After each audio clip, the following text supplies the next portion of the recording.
Alhamdulillah, Alhamdulillah kula panjenengan lalu punika ziarah di Makkah pun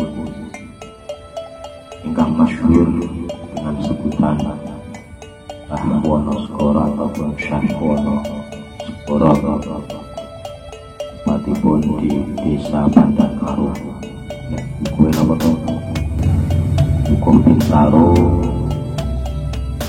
desa Bandarkaro. Secara literatur baik tulisan-tulisan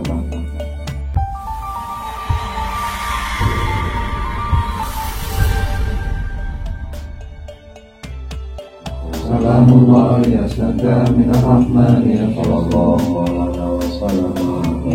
Salamullah ya sadda minal rahman ya syafiina wa nabiyina wa iyyakum. Salamullah ya sadda minal rahman ya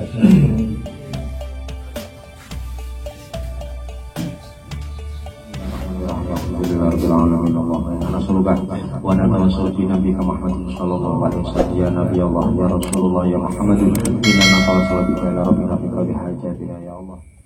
Alhamdulillah, Alhamdulillah kula panjenengan lalu punika ziarah di Makkah pun ingkang masyhur dengan sebutan Wonoskoro ataupun Syah Wonoskoro, tempatipun di desa Bandarkaro, kue napa to Hukum Bintaro, desa Bandarkaro.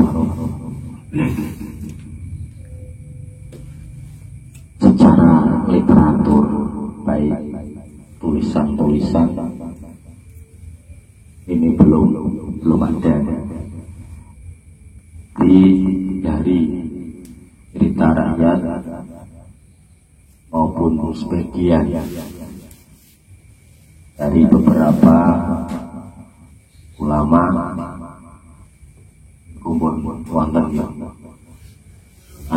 nanti yang ingkang ngurusi makam mriki sebenarnya bisa ditulis meskipun itu cerita rakyat, apapun dicatat, insyaallah nanti ada penambahan sedikit demi sedikit. Tapi kalau cerita dari rakyat, cerita turun temurun itu tidak ada yang mencatat, sehingga sing duwe cerita itu meninggal ya bubar terus. Maka ada ulama-ulama yang disarekan ataupun wafat di kampung-kampung ataupun daerah-daerah, ketika sejarahnya hilang ya seperti itu.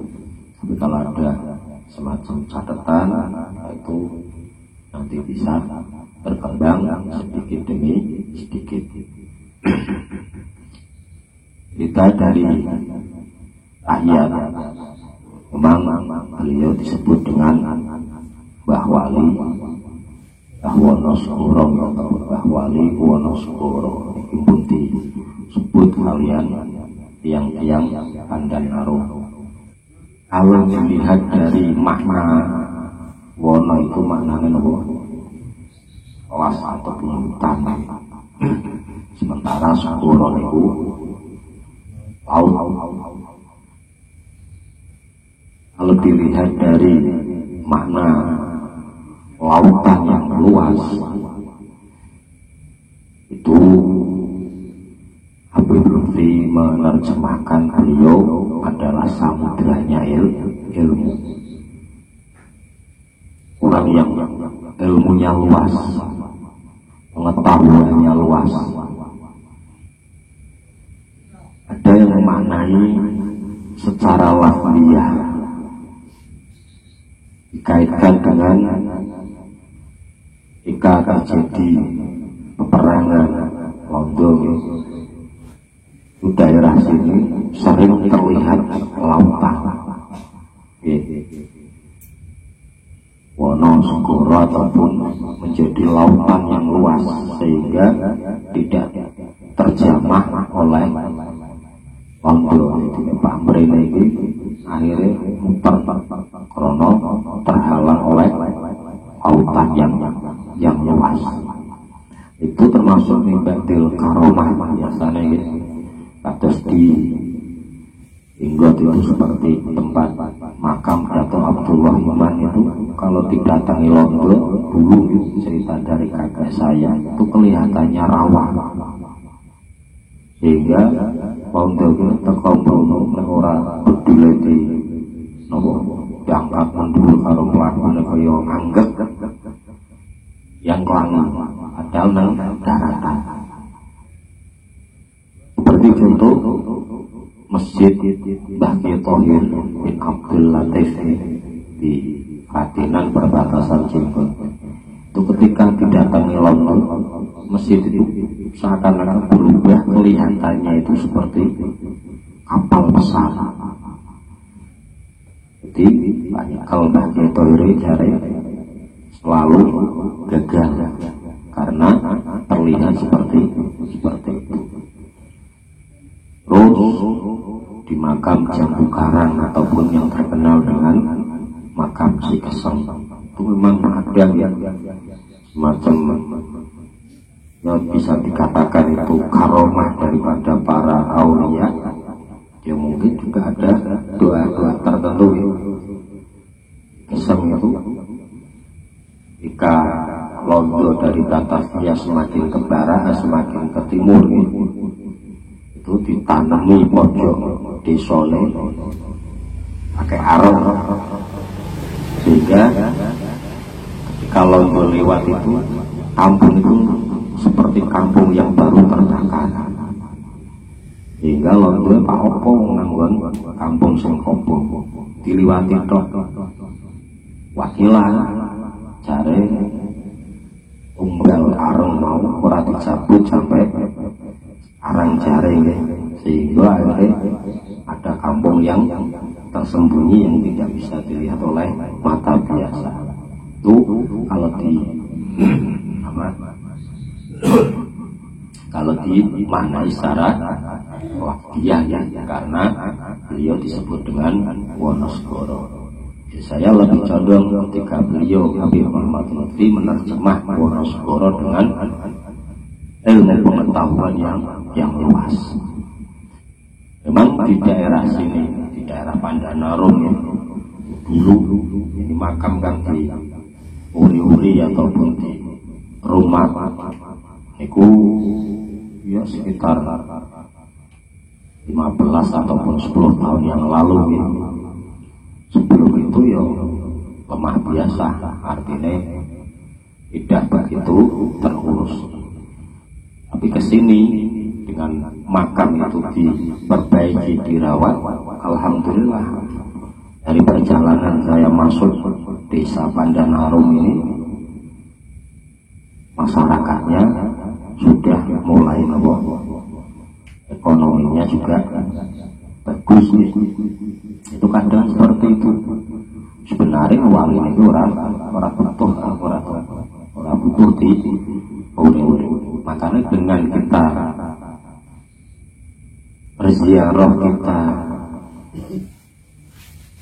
menghidupkan kan barang siapa menceritakan ataupun membacakan manaqib seorang soleh ataupun seorang ulama ataupun seorang wali, maka nama wahya, maka seperti dia menghidupkan wali tersebut, mengenang jasa-jasa beliau ketika berjuang. Maka desa kene pun ikut hidup dalane halus, omah-omah yo udah baik barokahnya. Kalau jangan ziarah sebenarnya beliau ini tidak butuh, tapi kita yang butuh loberan daripada barokah madat dari beliau-beliau yang telah lulus ujian hidup, ujian ketika beliau hidup di dunia ini. Paham ya?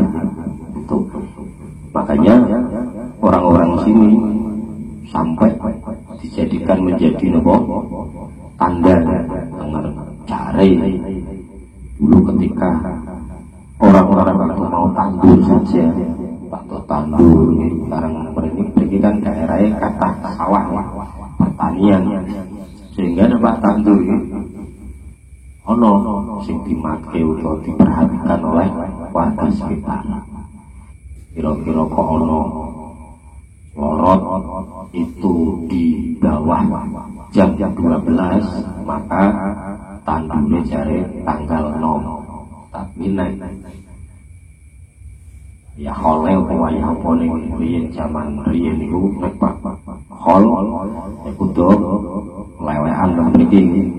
Lan niku kaya putrah lurah ngono pulunge mlayu rinti. Nek niki pulunge metune di bawah jam 12 apa sak wise jam 12. Lewat jam 12 tandure tanggal tua, insyaallah hasilnya melimpah. Mulai pulunge metune sebelum jam 12 berarti tanggal 6 itu sampai dijadikan apa? Anda ya. Dan banyak ulama-ulama seperti itu.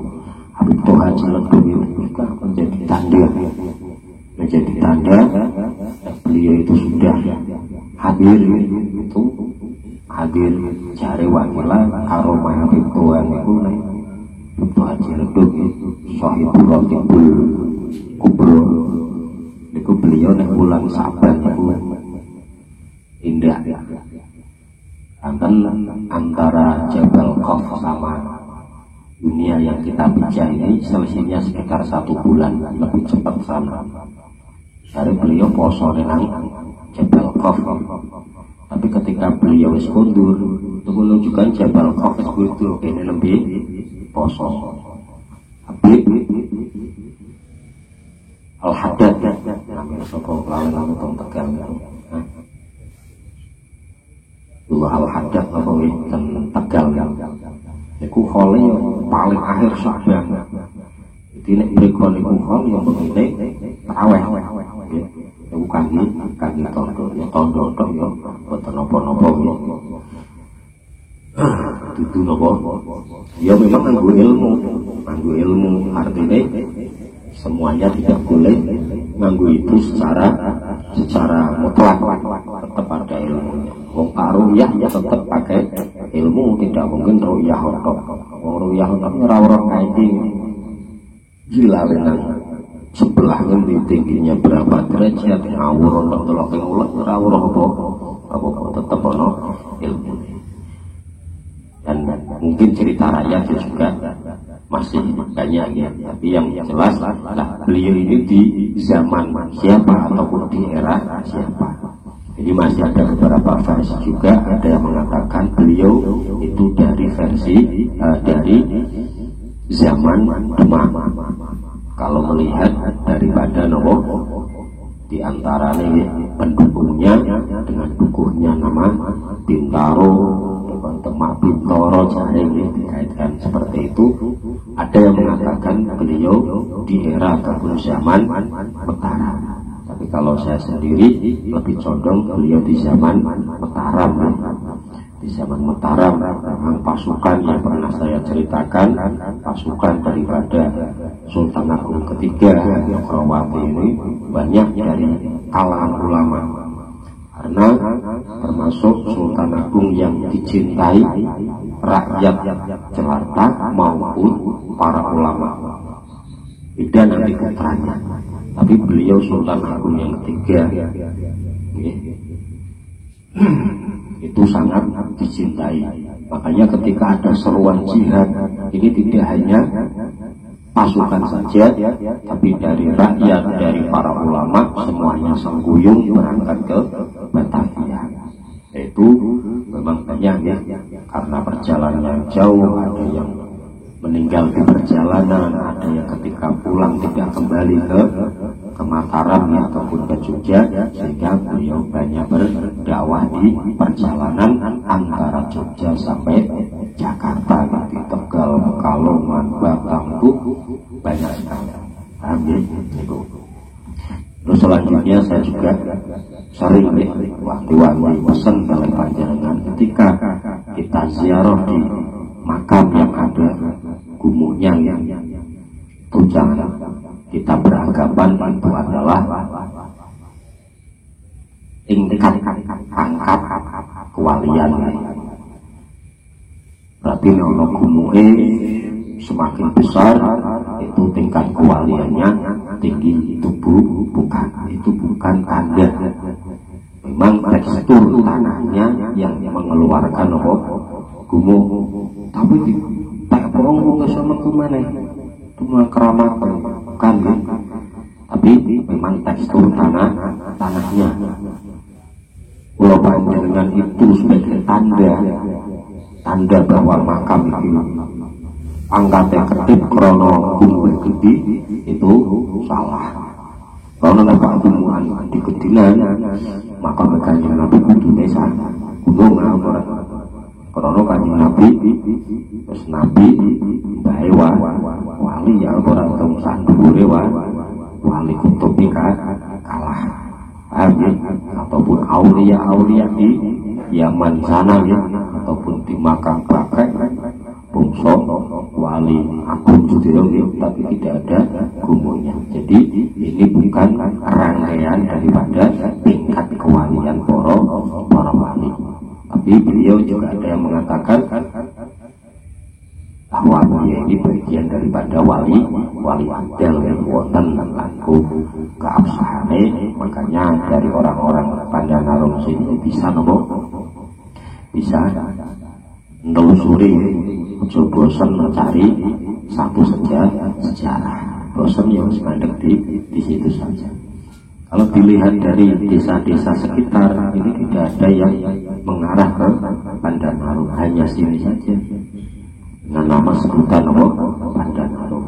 Bisa kalau dikaitkan dengan yang di Pemalang ada istilah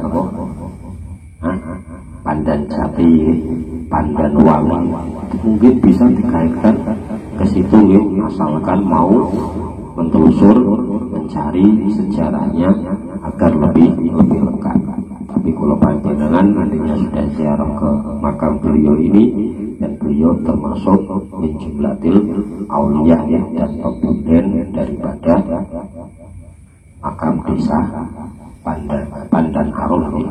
Kemauan mugi manfaat akan kula panjenengan, nambahi mahabbah kula panjenengan dhateng para auliya, para syuhada, para sholihin, sehingga nulang tumurun dhateng putra putri kula panjenengan, paring tiyang-tiyang ingkang mahabbah memang dhateng para auliya, para sadah, para habaib. Allahumma amin. Cekap salat Maulaya sholli wa sallim على حبيبك خير الخلق كلهم والحبيب الذي ترجى شفاعته كل هول من الأول مقتحم يا ربي لمقاصدنا واغفر لنا ما مضى يا واسع الكرم يا الله يا الله يا الله بحسن الخاتم